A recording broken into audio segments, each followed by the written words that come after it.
Alright people, what's going on? Space Cowboy here. Welcome back to the channel. Got another video for you guys today. Before we begin today's video, please make sure to drop a like down below. It is a very small thing to do, an easy thing to do, and makes a huge difference, so please make sure to do that. Also, make sure to subscribe if you're new here to get more Dallas Cowboys content from yours truly now and in the future, and also make sure to hit the notification bell to make sure you don't miss out on more content from me. Now, I wanted to now do the training camp beginning phase, which started technically today. As you know, I did a video regarding the pre-training camp phase and a bunch of stuff going on before that. Now I'm going to do a follow-up now as we enter training camp with a couple points of order to talk about. So I don't know how long this video will go on for, so please make sure to sit back, relax, grab a drink or something, and just listen to this as a podcast style type of video. And we'll see how long it goes. So let's first begin off with Dak Prescott's his whole press conference by himself.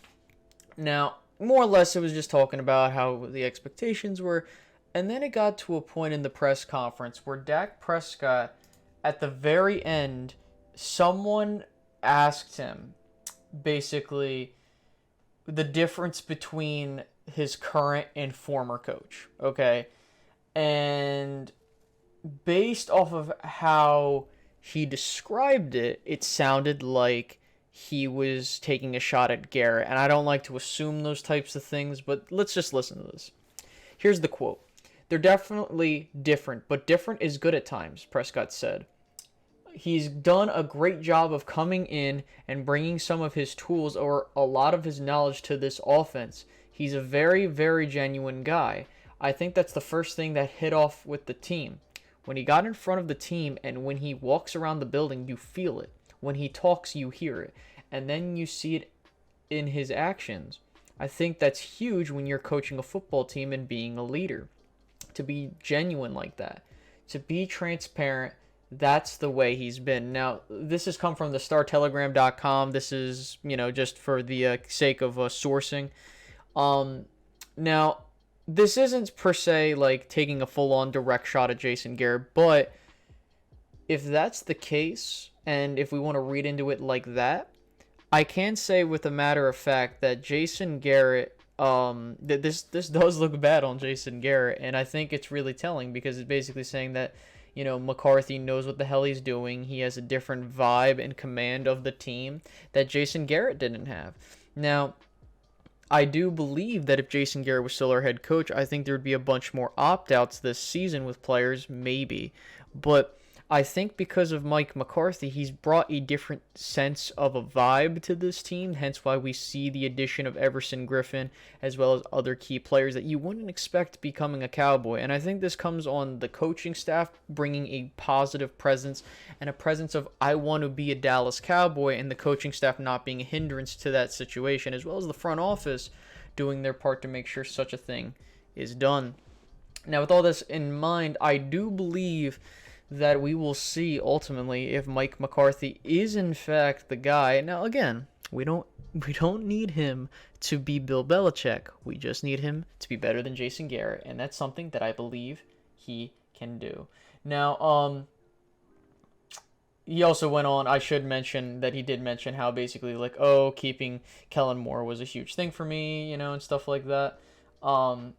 And that was a huge thing for them. Now, I wanted to go over, thank you to DallasCowboys.com. Again, another news source. Again, all of these you can look up yourselves.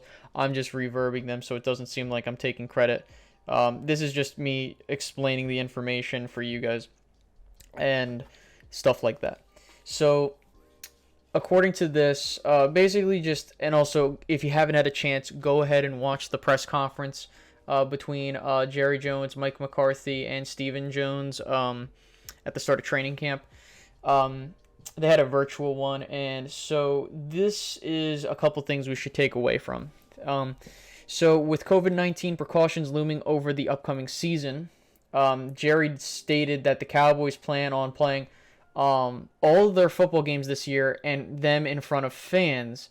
Now, he didn't specify how many fans would be in attendance, But he said that he has basically created some form of a bubble or made the stadium well suited to put together groups of people that are fairly spaced apart. And again, the stadium's massive, and I'm pretty sure Jerry Jones, I think, knows exactly what he's doing in terms of his marketability and stuff like that. Now there was a point in there where Jerry Jones, basically said that the Cowboys organization and the players are going to approach the issues of social injustice with grace and determining the actions of what players might do or not do, or coaches might do or not do. They really didn't go any more than that, but yeah. In regards to the long-term agreement not being completed with Dak Prescott, apparently Jerry Jones, not apparently, he basically mentioned how COVID-19 and the economic consequences of it, not just now and in the future, basically had an impact on the negotiations. And then Stephen Jones said, he's more than convinced than ever that they'll come to an agreement to a contract extension. So I don't know what the discussions were like. I'm not going to go back and talk about those, but what I can say is this. If COVID-19 did play a factor in this, and maybe they were just like, hey, I don't know how much guaranteed money we can give you because we want to make sure, we have enough money to make some moves here and there, I think that's a pretty fair assessment. But then again, we don't know what the hell happened behind closed doors. Now, Mike McCarthy went on and talked about, while it is different for the Cowboys in terms of their training camps, because usually they would go to Oxnard, but apparently, the organization is trying to create an Oxnard-like environment. He said also that the players have bought in and pointed towards a number of players who reportedly chosen to basically create a bubble together in the Omni hotels. So in case you're also wondering, and I was going to mention this, the Cowboys players are creating some form of a bubble like we see with the NBA, with the Omni Hotel in Frisco. I actually got a chance to stay there, and it's a pretty great facility. And I think that if there is a team that is more ready to prepare for this and has the technology and resources to do that, the Dallas Cowboys are easily the team that can do it. The facilities they have the ability to create bubbles like that. So I think that the Cowboys really they're really, taking a lot of good precautions and stuff like that. Now, in terms of scouting, now I know a lot of us in the comments section I've seen, as well as myself, have talked about okay, so what happens with college football and scouting? Stephen Jones said that the scouting department will have to be prepared to look back on tape from last year. That would be 2019's film. And that's probably what you're going to end up having to do. Now, this could be a very wonky year because again, we don't know how things are going to go. But from what I've been told as well, and have been informed doing some research, college athletes have been given an extension in regards to their play eligibility if, the season. So, you know what I mean? So it's like they can go back for another year. And then Mike McCarthy mentioned how basically his staff and the organization talked about how they might handle COVID and the possibility of anybody in the organization contracting it. And basically, they're prepared for that from what they're getting at. And they have a contingency place. Okay. Another key thing is that Mike McCarthy stated that Joe Looney will be at the starter at center for now. And he said the goal is to have a starting five for the offensive line as soon as possible. But he said training camp is going to determine the starters. So what might happen is that if Tyler Biadasz doesn't impress, or Conor Mcgovern, if he's doing that, odds are what we might see is we might see Joe Looney start the season at center, and then they'll transition to Tyler Biadasz sometime in the middle of the season if things go a certain way. Okay, now Conor Williams is not on the PUP list, but McCarthy mentioned how he would not be a full go to start practices coming off of knee injury. McCarthy does not expect him to be to compete for a starting position at some point. Conor Mcgovern will see snaps at left guard early in. Now, this is huge, okay? As you know, I've had conversations about Conor McGovern taking snaps at left guard. I think he's well more equipped than Conor Williams to be a left guard, and I really hope McGovern gets the chance to be our left guard. I really do like him. As you know, I'm a Penn State fan, and I really like the Cowboys picking him up. Now, we talked about him being the potential Travis Frederick replacement if things didn't work out, but now that I look at it, I think that the Cowboys have him as the future left guard position, and especially if he plays well. I think he has the ability to handle the job at guard better than Conor Williams. I'm not saying Conor Williams is complete garbage. I think that would be a incorrect statement to make. But what I will say is Conor Williams is more suited to play a tackle-like position. And I definitely believe that, and also with Conor Williams, if you don't remember, he tore his ACL at the end of last year. I think it's important to realize that, Conor Williams has had some injury issues. So we might have to end up finding a replacement for him at some point. I'm not saying now, but we definitely have to keep an eye out on that. And then Stephen Jones believes that he felt the Cowboys filled all the needs they wanted to address coming into the season. And then he specifically stated, "I feel as good about this team as any in the last 5 to 10 years." And then this was before the addition of Everson Griffin, keep in mind you.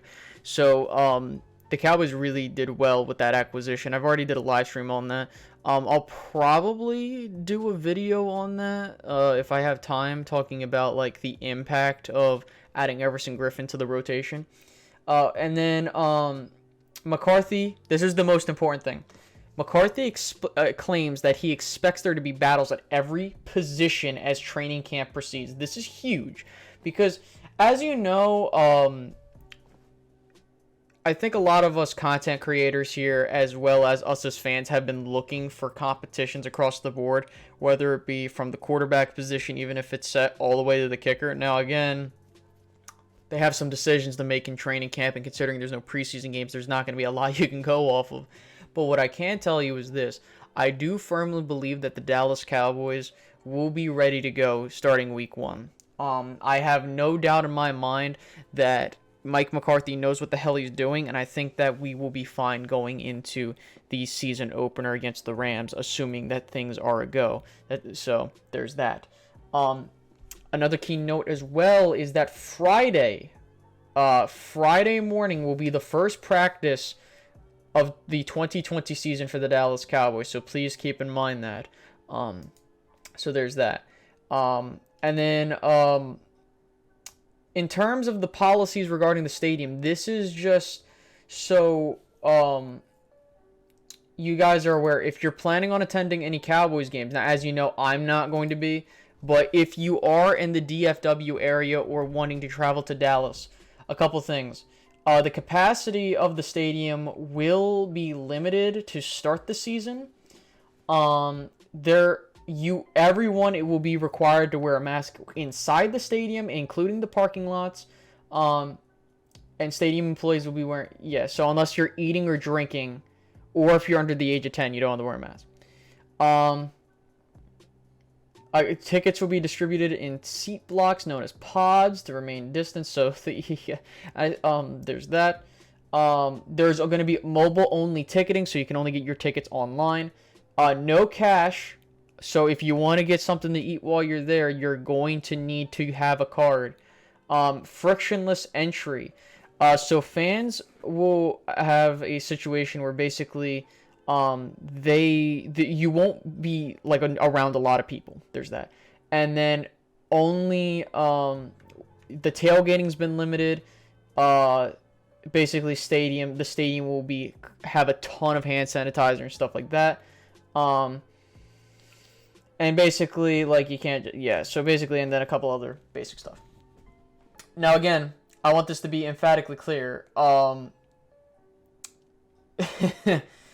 It's very important that we stay healthy because I'm telling you, man, the Cowboys have a very loaded roster. And I'd be damned if we let this season go to waste. I'm telling you, man, this would be amazing. So, there's that. Now, I think I've pretty much gone over, the whole stuff like that. I want to hear what you guys have to say in the comment section below, how you feel about the beginning of training camp in 2020. Are there any expectations that you have? Is there anything that you've seen thus far that you think is interesting? This, that, and a third. Feel free to leave that down in the comment section below. I'll definitely keep a lookout for that. And without further ado, if you made it to the end of this video, thank you so much for that. Awesome on you. If you could, drop a like, subscribe if you enjoyed the content, and hit the notification bell to make sure you don't miss out on more. And I'll see you guys in the next one. Alright guys, have a good one. Bye-bye.